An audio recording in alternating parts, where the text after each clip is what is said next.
شروع اللہ کا نام لے کر جو بڑا مہربان نہایت رحم والا ہے۔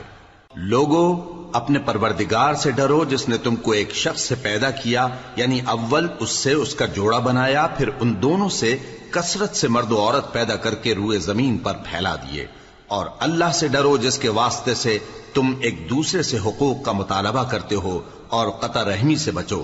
کچھ شک نہیں کہ اللہ تمہیں دیکھ رہا ہے۔ اور یتیموں کا مال جو تمہاری تحویل میں ہو ان کے حوالے کر دو، اور ان کے پاکیزہ اور عمدہ مال کو اپنے ناقص اور برے مال سے نہ بدلو، اور نہ ان کا مال اپنے مال میں ملا کر کھاؤ کہ یہ بڑا سخت گناہ ہے۔ اور اگر تم کو اس بات کا خوف ہو کہ یتیم لڑکیوں کے بارے میں انصاف نہ کر سکو گے تو ان کے سوا جو عورتیں تم کو پسند ہوں، 2 یا 3 یا 4 ان سے نکاح کر لو۔ اور اگر اس بات کا اندیشہ ہو کہ کئی عورتوں سے انصاف نہ کر سکو گے تو ایک ہی عورت سے نکاح کرو یا باندی سے تعلق رکھو جس کے تم مالک ہو۔